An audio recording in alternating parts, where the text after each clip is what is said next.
Hello, the Divine Code reading for March 7th, pages 547 and 548. We are in the chapter Prohibitions related to being alone with a forbidden partner. Topic number 2. It is permitted for a man to be secluded with his mother, daughter, granddaughter, or grandmother, even to live in the same home with them exclusively and permanently. See Shulchan Aruch Even HaEzer, chapter 22, and Bach Even HaEzer, beginning of chapter 22. So it is assumed that a person will behave properly with these people, and it is permitted to be in the same house, even if there's nobody else in the house, with one of these people, with a daughter, granddaughter, mother, or grandmother. It's just normal for people to behave properly with such people. It is also permitted for one to be secluded with his sister. See Beit Shmuel and Hilkot Malakat, Milo Kaik, Even HaEzer, beginning of chapter 22. Or his aunt. She responds of Igrit Moshe Even HaEzer, volume 7, chapter 67, and Tizit Eliezer, volume 6, 40, 20, and Encyclopedia Talmudica, volume 23, page 667, but only in a temporary fashion. This means that it is permitted to even sleep over for one night or even for a few nights as a guest in a home that belongs to another person, but not in a permanent fashion. See Igrit Moshe, Even HaEzer, volume 4, chapter 64, Responsa of Shevet Halevi, volume 5, chapter 201. So regarding a sister or aunt, it would only be in a temporary manner, like for the holidays or for a weekend, something like that would be permitted, but not on a regular basis. This means,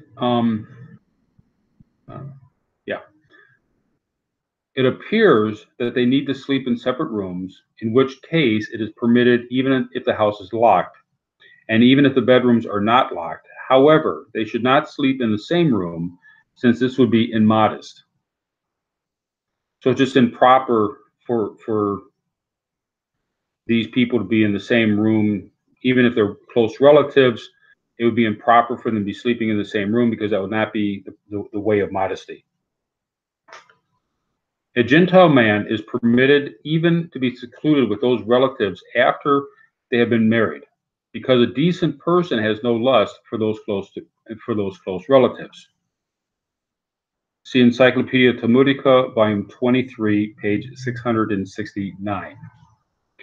However, it is forbidden for one to be secluded with his daughter-in-law or mother-in-law, even in a temporary fashion.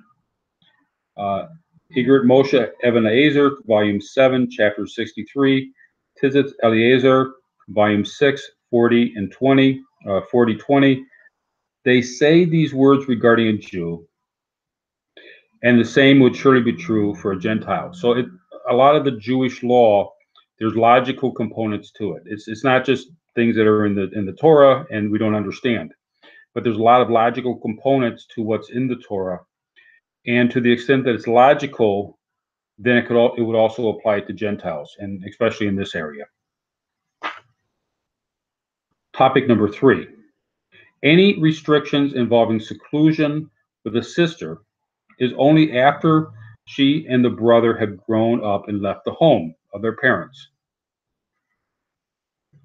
These righteous practices were established not only for the safeguarding of individuals from actual sin, since upright people are distant from actually committing sinful relations with their relatives or adultery. These restrictions also greatly benefit individuals and society at large by instilling attitudes of modesty humility, respect for proper intimacy, fear of sin, and fear of God. In this light, it was common for these righteous sages to tell their students, Tractate Caduceum 82b, watch me because of my daughter, and watch me because of my daughter-in-law, to teach the students not to be embarrassed about stringencies in these matters, and to distance themselves from a situation of forbidden seclusion. If a righteous sage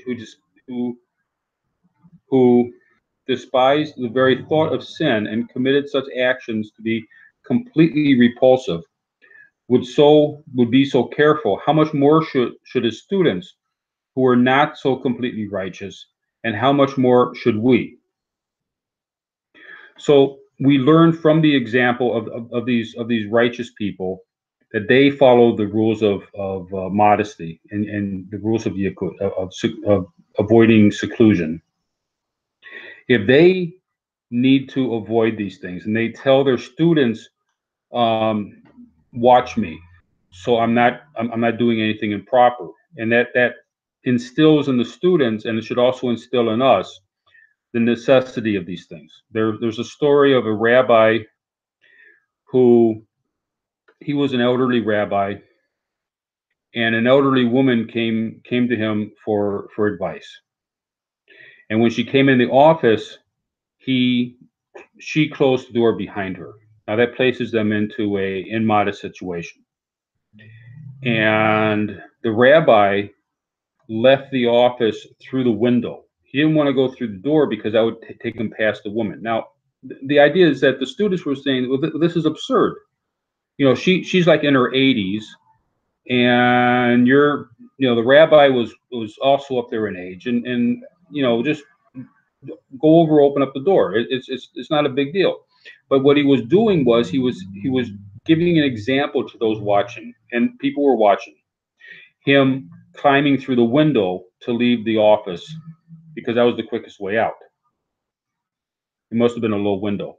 So and people saw that, and that created a talk among his students about the importance of not being in a room alone with a woman.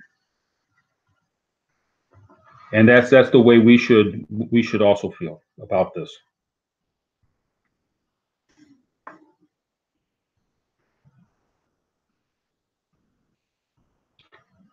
But as long as they are raised together in their parents' home, there is no prohibition of seclusion. So the concern between a brother and a sister is after they're grown and they leave their home. When they're in the home, there is a order, a structure within the home, at least within a healthy home. There's a structure that within that structure, there's not going to be a problem between the brother and sister. It's when the structure breaks down. And after they leave the house, after they leave their family house, and they visit for the weekend or something at each other's house, they visit for the weekend, then they need to follow reasonable rules. It doesn't mean they can't be in the same room together, but it means that they have to follow reasonable rules of modesty, as well as when they're within the home. But when they're within their home, there is also the reasonable rules of modesty enforced. Topic number, see Igor Moshe Ebenezer, volume 4, 6511, regarding Jews. Nevertheless, the Torah law is surely more lenient for Gentiles as described there. So in the case of comparing the Jewish and the non-Jewish law, the Jewish law is because the Torah says so. And the Gentile law is when it's logical, then follow it. Except for the 7, where it's just strong, just stated explicitly. But beyond that, we follow our mannerisms in that. We follow the Torah to the extent that we can discern the logic in it. Topic number 4. If parents have adopted a child, it appears that there is no prohibition for the father to be secluded with the adopted daughter or mother of the adopted son. or the adopted child with her adopted sibling of the opposite gender. It appears if the family of this applies if the family follows the common practice to conceal from the adopted child that he or she was adopted, and they treat the adopted child as a natural child in the family. Seeger Moshe Evan Azer, Volume 4, 64, 2 and 3, and Tizitz Eliezer, Volume 6, 40, 21. In regard to Jews, the same is surely true for Gentiles. So, in an adopted situation where the child is just part of the family, which is the normal manner for adopted, it's different from a foster child, where they know that they're not part of the family, but an adopted child is part of the family, and therefore the rules are the same as long as it's understood that they're part of the family, and therefore the rules will be the same as if the person is a natural part of the family.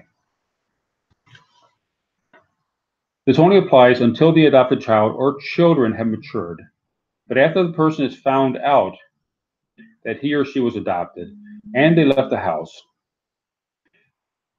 that's when they've grown and they've left the house. Seclusion with members of the adopted family is restricted according to the same rules as for other unrelated persons. So once they know that they're adopted and they're grown and they've left the house, now at that point the rules for relatives would not apply, but rather it would be a rule for just a regular person, for a friend. Likewise, a man who marries a woman who already has a daughter, and the woman who marries a man who already has a son, are permitted to be excluded with the stepchild as long as the couple live together peacefully, since step-parents will treat stepchildren as their own children, out of love and respect for their spouse.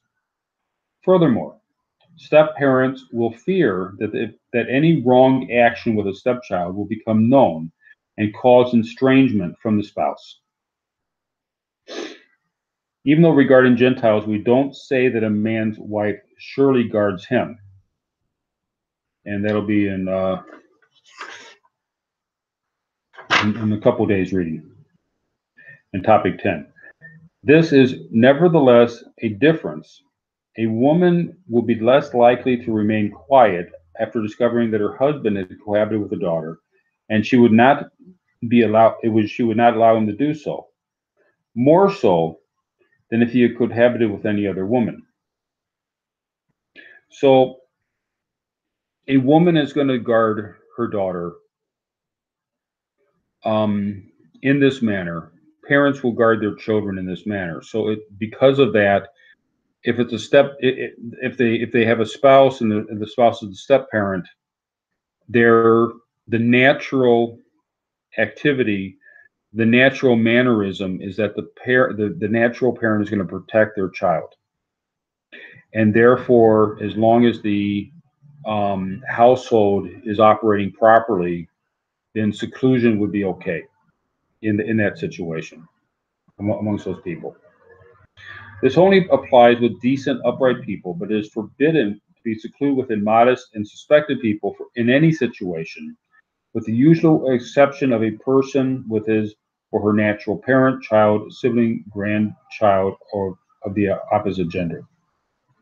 So these leniencies, speaking of families, is assuming that the people or the culture and the family behaves in a normal manner, in a proper manner. If they do not behave in a proper manner, then these leniencies would not be proper. Thank you.